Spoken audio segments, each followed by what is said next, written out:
తెలియజేస్తున్నాము. దేవుని యొక్క వాక్య సందేశంలోనికి ప్రేమపూర్వకంగా మిమ్మల్ని అందరినీ ఆహ్వానించుచున్నాను. ఈరోజు ఆల్మానిక ప్రకారము అంశము హద్దులు దాటి విశ్వాసాన్ని అంగీకరించడము అన్నటువంటి అంశాన్ని ఈరోజు మనము ధ్యానిస్తున్నాం. పరిమితులు లేనటువంటి విశ్వాసము అన్నటువంటి అంశాన్ని ఈరోజు మనము ధ్యానిస్తూ ఉన్నాం. అంటే హద్దులు దాటి విశ్వాసాన్ని అంగీకరించడం అంటే కొన్నిసార్లు మనము హద్దులు పెట్టుకుంటాం అన్నమాట. ఇక్కడి వరకే మన గీత గీసుకొని ఉంటాం, ఇక్కడి వరకే మనము వెళ్ళాలి, ఈ కుటుంబాల యుద్ధ వాళ్ళకే వెళ్ళాలి, వేరే వాళ్ళ యుద్ధకు మనము వెళ్ళవద్దు అని చెప్పేసి కొన్నిసార్లు మనము గీతను మనము గీసుకొని మనము ఉండి ఉంటాము. అయితే క్రైస్తవులకే సువార్త అని చెప్పేసి మనము అనుకుంటాము. కానీ ఈ యొక్క హద్దులు దాటి వెళ్ళడము అనేది ఇక్కడ ప్రభు మనకు జ్ఞాపకం చేస్తున్నారు. ఎందుకు హద్దులు దాటాలంటే యేసుక్రీస్తు సర్వ లోకానికి రక్షకుడై ఉన్నాడు, సర్వానికి ఆయన దేవుడై ఉన్నాడు. ఆయన ఒక జనానికి రాలేదు, ఒక గోత్రానికి రాలేదు, ఒక దేశానికి రాలేదు, ఒక ప్రజల కొరకి ఆయన రాలేదు, అందరి కొరకు ఆయన వచ్చాడు. అందుకే యోహాను సువార్త 3వ అధ్యాయము 16వ వచనం మనం చూస్తే దేవుడు లోకమును ఎంతో ప్రేమించని చెప్పేసి అక్కడ రాయబడింది. ఆయన అద్వితీయ కుమారుని అందు విశ్వాసం వచ్చి ప్రతివాడు నశింపక నిత్య జీవము పొందును. ప్రతివాడు ఆయనని విశ్వాసం ఉంచేటువంటి ప్రతి వారు కూడా నిత్య జీవాన్ని పొందుతారన్న విషయాన్ని అక్కడ మనకు జ్ఞాపకం చేస్తున్నారు. కనుక దేవుడు లోకాన్ని ప్రేమించాడు, ఈ లోకంలో ఉన్న ప్రజలందరినీ కూడా ఆయన ప్రేమించాడు. కనుక ఈ లోకంలో ప్రజలందరి కొరకు తన కుమారుణ్ణి లోక రక్షకుని ఈ లోకానికి పంపాడు. కాబట్టి ఈ యొక్క హద్దులు దాటి విశ్వాసాన్ని అంగీకరించడం అనేది ఇక్కడ మనకు జ్ఞాపకం చేస్తున్నాడు. అందుకే మీరు సకల జాతి జనుల యొద్దకు వెళ్ళి మీరు సువార్తను ప్రకటించండి, అనేక మంది జనాల యొద్దకు మీరు వెళ్ళండి, సర్వ లోకానికి వెళ్ళండి, లోకంలో ఉన్న ప్రజలందరి యొద్దకు మీరు వెళ్ళండి అని ప్రభు అయినటువంటి యేసుక్రీస్తు మనకు సందేశాన్ని ఇస్తూ ఉన్నాడు. అందుకు గాని మొదటి బైబిల్ పాఠములు మనం చదువుగా మనం విని ఉన్నాం. యెషయా గ్రంథం 44వ అధ్యాయము 28వ వచనాన్ని మనం చూస్తే అక్కడ పారసిక దేశపు రాజు గురించి అక్కడ మనము చదువుతున్నాం. ఈయన ఒక అన్యుడై ఉన్నాడు, అన్య దేశస్థుడై ఉన్నాడు. అయినప్పటికీ ఈ యొక్క ఇర్మియా ప్రవక్త ద్వారా ప్రేరేపించబడ్డాడు. ఇర్మియా ప్రవక్త ద్వారా దేవుని యొక్క మాటలు ఈయన విని ఉన్నాడు. 2వ దినవృత్తాంత గ్రంథము 36వ అధ్యాయము 22వ వచనాన్ని మనం చూస్తే అక్కడ ఇర్మియా ప్రవక్త వెళ్ళి ఈ యొక్క పారదేశపు రాజుకు వెళ్ళి ఈ యొక్క మా దేవుని యొక్క మాటలు చెప్పినట్లుగా మనం అక్కడ చూస్తూ ఉన్నాం. ప్రియమైనటువంటి దేవుని బిడ్డలారా, అన్యుడు ఈ యొక్క కోరేషు, ఆయన కోరేషు అన్యుడు అయినప్పటికీ ఈ యొక్క పారసిక దేశాన్ని పరిపాలిస్తున్నటువంటి ఈ రాజు అతను దేవుని యొక్క మాటలు విన్నాడు. విని దేవుని యొద్దకు ఆయన వచ్చాడు. దేవాలయం కట్టాలని చెప్పేసి ఈ దేవాలయ పనులు పూనుకోవడానికి ఆయన ప్రయాస పడినట్లుగా మనం అక్కడ చూస్తూ ఉన్నాం. కోరేషుతో దేవుడు నా మందకు కాపరి, నా చిత్తమంతయు నెరవేర్చేవాడా, యెరూషలేమును కట్టుదునని దేవాలయానికి పునాది వేసేటువంటి దేవుడు కోరేషు రాజుతో మాట్లాడుతున్నట్లుగా మనం అక్కడ చూస్తూ ఉన్నాం. యెషయా గ్రంథం 45వ అధ్యాయము మొదట మనం చూస్తే అతని పక్షమున జనమును జయించుటకు నేను అతని కుడి చేతిని పట్టుకొని ఉందును, నేను రాజుల నడికట్టును విప్పేదను అని చెప్పేసి అక్కడ జ్ఞాపకం చేస్తున్నాడు. దేవుడు కోరేషు రాజుతో మాట్లాడుతున్నాడు. అంటే నేను అతని చేతిని పట్టుకొని ఉన్నాను అని చెప్పేసి ఇక్కడ అంటున్నాడు. నేను రాజుల నడికట్టును విప్పేదను అని చెప్పేసి అక్కడ దేవుడు కోరేషు రాజు గురించి అక్కడ మాట్లాడుతున్నారు. 45వ యెషయా గ్రంథము 3వ వచనం మనం చూస్తే పేరు పెట్టి పిలిచిన దేవుడైన యెహోవాను నేనే అని చెప్పేసి అక్కడ అంటున్నాడు. అంటే ఈ కోరేషు రాజును ఎవరు పిలిచారు అంటే దేవుడే పిలిచాడు. పేరు పెట్టి దేవుడు అతన్ని పిలిచాడు. ఒక ప్రవక్త ద్వారా, ఒక దైవజనుల ద్వారా దేవుడు అతన్ని పిలిచినట్లుగా మనము చూస్తూ ఉన్నాం. ఈ రోజుల్లో కూడా మనం చూసినట్లయితే విశ్వాసానికి హద్దులు అనేది లేదు, పరిమితి అనేది లేదు. కాబట్టి ఇప్పటికీ కూడా అనేక మంది అన్య జనాంగము వాళ్ళు వచ్చి దేవుని యొద్ద వారు ప్రార్థన చేస్తూ ఉన్నారు. దేవుని యందు విశ్వాసము కలిగి జీవించి ఉన్నారు. కనుక దేవుని మందిరము అనేది సమస్త జనులకు ప్రార్థన మందిరం. ఇది కొంతమందికి అనేది పరిమితి లేదు.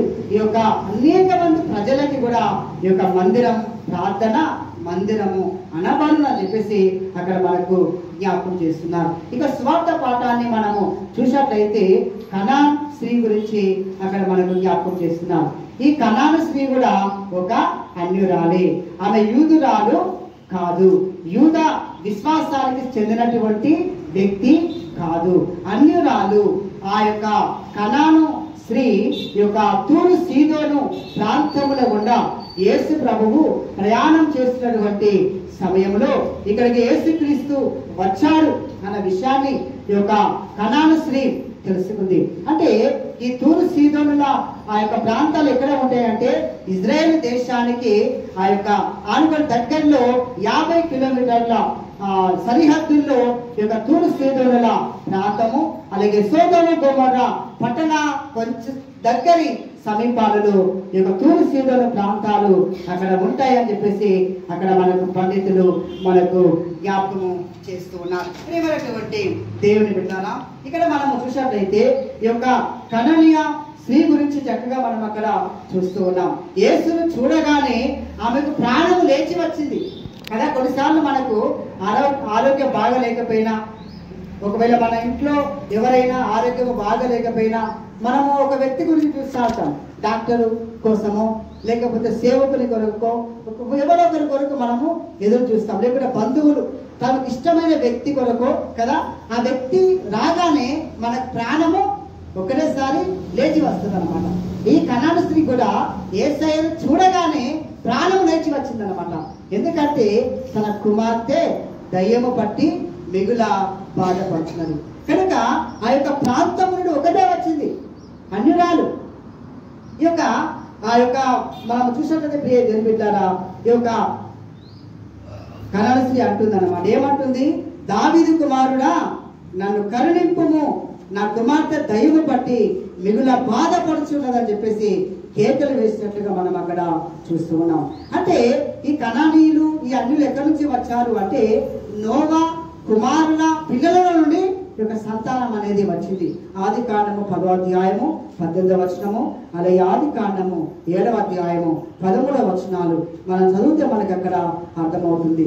నోవా కుమారుల వారి పిల్లల సంతానమే ఈ కనానీయుల యొక్క వంశము వ్యాపించను అని చెప్పేసి అక్కడ రాయబడింది. కనుక ఇక్కడ యేసుక్రీస్తు యొక్క వంశావళి గురించి ఈ కనానీయ స్త్రీ తెలుసుకున్నది.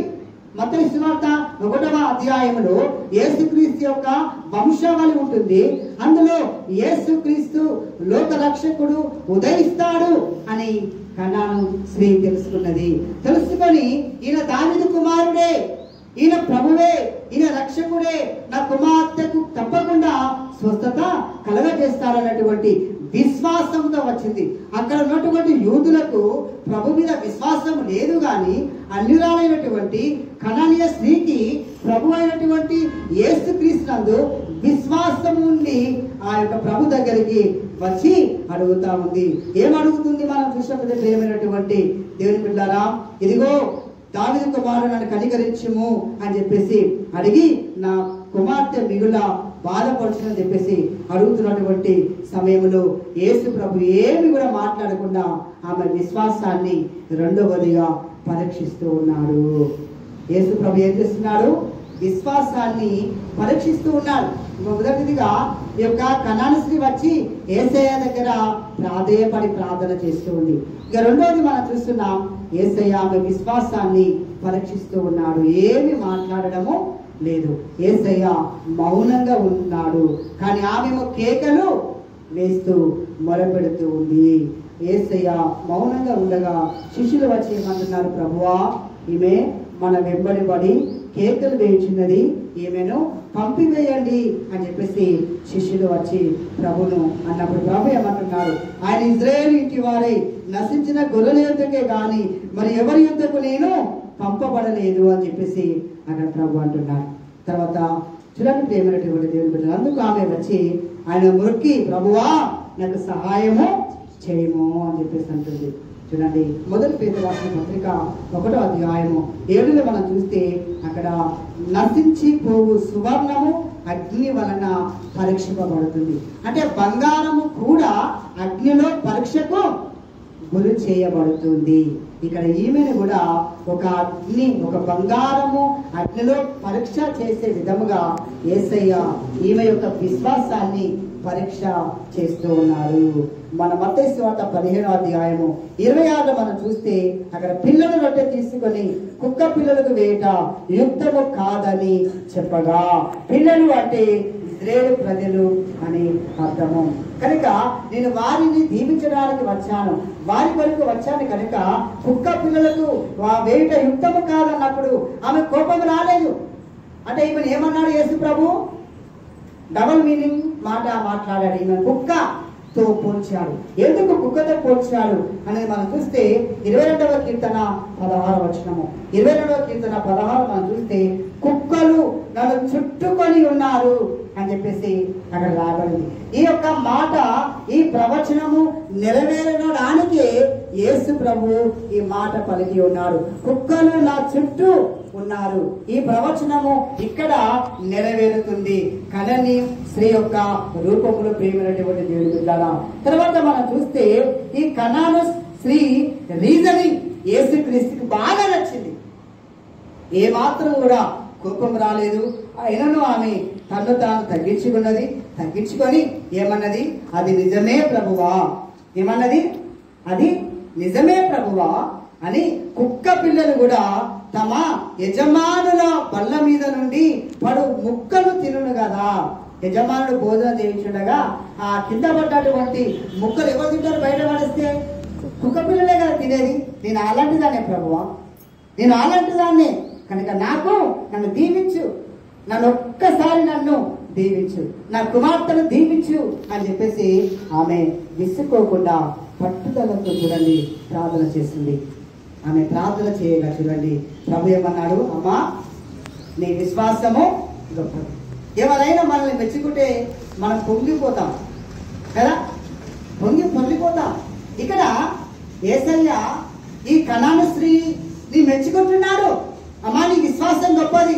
ఈ నీకున్న విశ్వాసము ఈ ఇజ్రాయేల్ ప్రజలను చూడలేదు అని మరొక వ్యక్తితో కూడా అన్నాడు. ఎవరితోనూ? శతాధిపతితో కూడా అన్నాడు.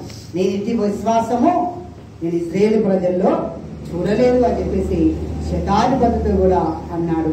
అదే మాట కనాను స్త్రీతో అంటున్నాడు. అమ్మా నీ విశ్వాసము గొప్పది అని చెప్పేసి ఏమంటున్నాడు? నీవు కోరినట్లే అగునుగాక అని ఆమెతో చెప్పిన గడియలోని ఆమె కుమార్తె స్వస్థత పొందింది. చూడండి ప్రేమైనటువంటి దేవుడి బిడ్డలారా, యేసయ్య ఆ ప్రాంతానికి వచ్చిందే ఈ కనాను స్త్రీ కుమార్తెను బాగు చేయాలని, దయ్యపు శక్తుల నుండి విడుదల కలగజేయాలని ప్రభు వచ్చిందే ఆమె కొరకు.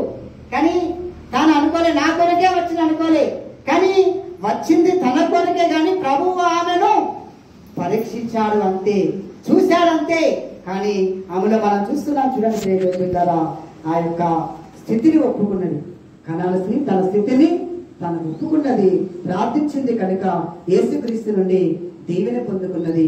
యేసుక్రీస్తు నుండి ఘనత, మెప్పు, దీవెన, స్వస్థత పొందుకున్నది. ఎందుకంటే తను వచ్చింది తన కుమార్తెకు విడుదల కావాలని వచ్చింది.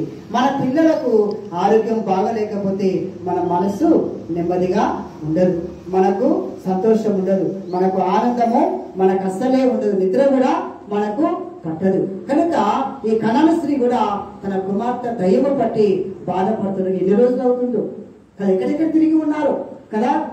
అన్యులు దయ్యం పడితే భూతాల యుద్ధకు వారు వెళుతుంటారు. కానీ ఆమె అక్కడికి వెళ్ళినా కాలేదు, విడుదల కాలే. కనుక ప్రభువే ద్వారానే నాకు విడుదల అని చెప్పేసి ప్రభు యుద్ధకు వచ్చింది.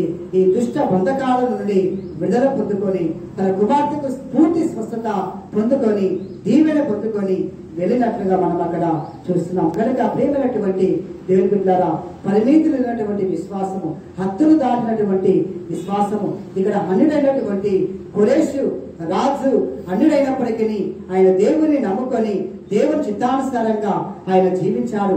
యెరూషలేమును అలాగే దేవాలయమును పునర్నిర్మించాడు, కట్టినాడు. ఆ ప్రజలకు కాపరిగా ఆయన ఖురేషు రాజు ఉన్నట్లుగా మనం చూస్తున్నాం. సువార్త పాఠములు అన్యురాలైనటువంటి కనాను స్త్రీ కూడా విశ్వాసముతో ప్రభు యొద్దకు వచ్చి తన కుమార్తె దయ్యపు శక్తుల నుండి పీడింపబడుతుండగా విడుదల పొందుకొని స్వస్థత పొందుకొని తన కుమార్తెను స్వస్థపరుచుకున్నట్లుగా ఆరోగ్యవంతురాలుగా చేస్తున్నట్లుగా మనం ఇక్కడ చూస్తున్నాం. కనుక మన యొక్క విశ్వాసాన్ని ఆత్మ పరిశీలన మనం చేస్తున్నాం. ఎలా మనం జీవిస్తున్నాం, మన విశ్వాసం ఎలా ఉన్నది? ఒక గీత గీసుకున్న వరకే ఉంటుందా, లేక హద్దులు దాటి వెళుతుందా? మన విశ్వాసం హద్దులు దాటేదిగా ఉండాలని ప్రభు కోరుతున్నాడు. అనేక మంది యొద్దకు వెళ్ళాలని ప్రభు మనల్ని ఆశిస్తున్నాడు. కనుక అతి కృప, అతి ధన్యత దేవుడు మనకు దయచేయని గాక. ఆమేన్. ప్రార్థన. మహాపరిశుద్ధుడా, మహోన్నతుడా,